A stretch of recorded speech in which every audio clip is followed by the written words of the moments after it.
دل کے مریضوں کو بہت احتیاط اور اچھے علاج کی ضرورت ہوتی ہے. مہنگا علاج ہے. جو لوگ مہنگا علاج نہیں افورڈ کر سکتے وہ پاکستان انسٹیٹیوٹ آف کارڈیالوجی میں جا کے رجسٹر ہوتے ہیں.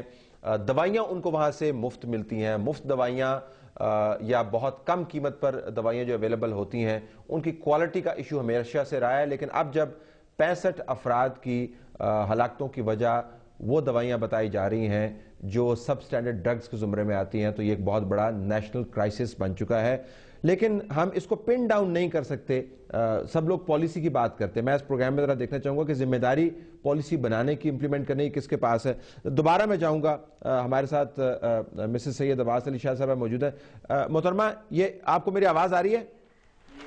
جی جی. اچھا یہ بتائیے گا کہ آپ ہمارے ویور کو بتائیں کہ آپ کا جو گھر کا نظام ہے وہ کس طرح اور کتنا متاثر ہوا. اب آپ کی زندگی میں مجھے پتا کتنی بڑی تبدیلی آ سکتی ہے لیکن ہم آپ سے جاننا چاہیں گے, آپ اپنے حالات بہتر سمجھتی ہیں, کیا ہوا, آپ کی زندگی کتنی تبدیل ہو گئی؟ یہ دیکھیں یہ میڈیسن ہے, یہ جو اس ماہ ملی ہے تو جو کھائی ہے انہوں نے. یہ آپ کے پاس جو ہے؟ جی. اچھا یہ آپ نے واپس نہیں کی؟ ہمیں تو پتہ ہی نہیں تھا. وہ جب طبیعت خراب ہوئی تب لے کے گئے تو انہوں نے کہا جی آپ کو اس دوائی سے ان کی یہ حالت ہوئی ہے. تو پھر ہم واپس کرتے نہ کر, ہمیں کیا پتا تھا. ہمیں تو ہماری تو دنیا میں دیر ہوگی, ہمیں دوائیوں کی پھر کیا ہم نے کرنا. خالد صاحب یہ ذرا ذکر فرمائیے گا کہ یہ معاملہ کافی دیر سے مریض آ رہے تھے سامنے, تو کیمپین کو اس لیول پر کیوں نہیں لے گئے؟ محترمہ فرما رہی ہیں کہ ہمیں تو کچھ پتہ نہیں تھا کہ دوائیاں واپس کرنی ہے یا نہیں کرنی ہے. بروقت کیمپین سے شاید نقصان لوگوں کا بچا سکتے. وہ بروقت کیمپین کیوں نہیں لانچ کی؟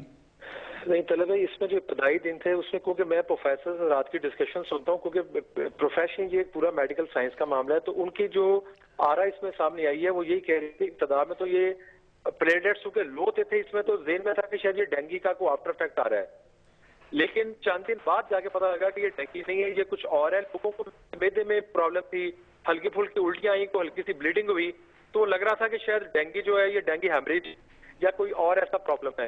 اس لیے یہ چند دن کا جو ڈیلے ہوا ہے, تو ایک میں آپ کے دفتر سے اپنی بہن کو ریکویسٹ کرنا چاہوں گا کہ جو دوائیاں ان کے پاس پڑی ہوئی ہیں جو ان کے مرحوم کی تھیں, وہ دوائیاں کائنڈلی کسی کو نہ دیں. میرا ان کو نمبر دیتے ہیں, میں دوائیاں ان سے خود کلیکٹ کرنا چاہوں گا. ایک تو میری یہ ریکویسٹ ہے. دوسری گزارش یہ ہے کہ یہ دوائیاں کئی سال سے لوگ استعمال کر رہے تھے, اور جو ایک سٹینڈرڈ پروٹوکول ہے کہ ڈی ٹی ایل ہر بیچ کو چیک کرتا ہے, اسی طرح ساری روٹین چل رہی تھی. صرف یہ جو دسمبر کا بیچ ہے, دسمبر میں جو دوائی لوگوں کو ملی ہے اس کی یہ ساری پرابلمز آئی ہیں اور اسی کی جانچ پڑتال کی جا رہی. اچھا یہ فرمائیے گا کہ ذمہ داری تو ظاہر ٹھہرانی ہی ہوگی, کسی نہ کسی کو ذمہ دار ٹھہرانا ہی ہوگا. میں محو حیرت ہوں کہ آپ کی حکومت ماشاءاللہ اتنا بڑا صوبہ ہے, آدھے سے زیادہ یہاں پر پاکستانی بستے ہیں, آپ کو بس ہیلتھ منسٹر ہی کوئی نہیں؟ کیا دوبارہ بتائیے گا؟ سوری. آپ کے پاس وزیر صحت نہیں ہے آپ کی کابینہ کے اندر؟ نہیں طلعت بھائی یہ ایسی بات نہیں ہے. وزیر صحت کا پورٹ فولیو تو سی ایم کے پاس خود ہے, لیکن ہیلتھ کو تو بہت زیادہ. نہیں کیوں رکھا ہوا ہے سی ایم صاحب اپنے پاس, کیوں پورٹ فولیو رکھا ہوا ہے؟ سارے پنجاب میں سے ان کو وزیر نہیں ملتا صحت کا؟ نہیں طلب بھائی دیکھیں ہیلتھ ریفارمز پہ تو ایک علیحدہ پروگرام ہو سکتا ہے. اس وقت ہمارا جو ٹاپک ہے وہ پی ایس سی کی ڈرگ ریئیکشن ہے. Fixing responsibility. اگر میں نے کسی کو بتانا ہو کہ ہیلتھ ریلیٹڈ ایشو میں پنجاب حکومت نے بروقت کیمپین نہیں چلائی, ایک مفروضے پر مبنی سوال ہے, لیکن اگر میں نے یہ سوال پوچھنا ہو میں سی ایم صاحب سے تو نہیں پوچھ سکتا, آپ سے بھی نہیں پوچھ سکتا, کس سے پوچھوں میں؟ آپ کا بالکل سوال ویلڈ ہے اور آپ بالکل آپ کو اس بات کا جواب بھی دیں گے. بات یہ ہے کہ فیکٹری کی لائسنسنگ, اس کی ریگولیشن جو ہے یہ تو ہے فیڈرل گورنمنٹ کے ذمہ. لیکن اس وقت پہ پنجاب نے کیا کیا, فیڈرل نے کیا کیا, وہ بحث نہیں ہے. بحث تو یہ ہے کہ جو اصل مجرم ہیں, جو اصل کلپریٹ ہیں. اب دیکھیں میں خاتون جو بیٹھی ہوئی ہیں, اور آپ نے ٹھیک سوال کیا کہ آپ کے گھر کا نظام کیسے چلے گا. میں ان کی فیلنگ اس سے سمجھ سکتا ہوں کہ میرے خود آپ کو اندازہ ہے کہ والد کو 7 سال کی عمر میں شہید کر دیا گیا تھا, اور اس کے بعد جو دکھ کی کہانی ہوتی ہے وہ ان سب گھروں کے ساتھ چلے گی.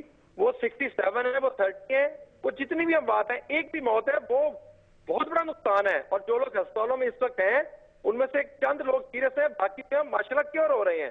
لیکن بات یہ ہے کہ یہ ذمہ داری تو کسی نہ کسی میں فکس کرنی پڑے گی, لیکن اس کو ہم ایویڈنس کے بغیر, ثبوت کے بغیر, انویسٹیگیشن کے بغیر غیر متفقہ بات میڈیا پہ نہیں کر سکتے طلعت بھائی. اس لیے کہ پورے ملک میں لاکھوں نہیں کروڑوں لوگ دوائیاں کھاتے ہیں، مختلف فارماسیوٹیکل کمپنیز ہیں، ایک بیچ میں پرابلم آئی ہے، ہم کوئی پین کی یا کوئی ایسی غیر مصدقہ بات نہیں کر سکتے کہ لوگ کارڈک پیشنٹ ہیں، مختلف مریض ہیں، وہ دوائیاں کھانا چھوڑ دیں اور ایک اتنا بڑا میس کریٹ ہو جائے. آپ نے وڈرال کا نوٹس دیا ہوا ہے خواجہ صاحب، آپ نے مطلب ہے آپ نے لوگوں کو آلریڈی انٹیمیٹ کر دیا، اور اس کے اندر آپ کہہ رہے ہیں کہ چھان بین کے بغیر حتمی رائے نہیں قائم کرنی چاہیے. یہ بالکل اتفاق کرتا ہوں. تو آپ کو فکرہ بھی وڈرا کر لینا چاہیے کہ ادویات کے اندر کوئی ظاہراً خرابی نہیں، وہ فکرہ وڈرا کر لینا. میں بتاتا ہوں اس کی وجہ کیا. طلعت بھائی جس طرح آپ سوال کرتے ہیں، آپ کا یہ بھائی جو ہے چھوٹا، یہ بھی اس طرح سوال کرتا ہے. جو میڈیسن میں ڈاٹس آئے ہیں اس کے اوپر، اس پہ اپیرنٹلی اور اس کے بعد کہا گیا ہے کہ اس میں سب سٹینڈرڈ ہو سکتی ہے. ذاتی طور پہ وزیر اعلیٰ اور ہم سب جو ہیں ہماری مکمل طور پہ چھان بین کے بعد کہ اس میں کنٹیمینیشن ہے یا کیا چیز ہے، اس کے بعد ہم بتا سکتے ہیں. اچھا فیر نہ بہت شکریہ آپ کا. ناظرین بریک لیتے ہیں، حبیب سے پوچھتے ہیں کہ ایک تو دوائیوں کو رجسٹریشن کا جو پروسیجر ہے پاکستان کے اندر، اٹس اے بگ میس، اور 18th امینڈمنٹ جس کا بڑا شور سنتے ہیں اس کے نتیجے آپ کے سامنے آ رہے ہیں. ہیلتھ منسٹری فیڈرل وہ ڈیوالو کر دی گئی ہے، رجسٹریشن ان کے پاس ہے، ڈسٹریبیوشن صوبوں کے پاس ہے، اور کوئی آپس میں کوارڈینیشن نہیں ہے. پاکستان میں ادویات کے معیار کو پرکھنے کا صوبوں کے لیول کے اوپر کیا نظام ہے، اور ان ڈرگز کے نتیجے میں کیا کیا ہو سکتا ہے انسانی جسم کے ساتھ، ڈاکٹر حبیب ہمیں بتائیں گے. اسٹے ٹیون، بریک بعد واپس آتے ہیں.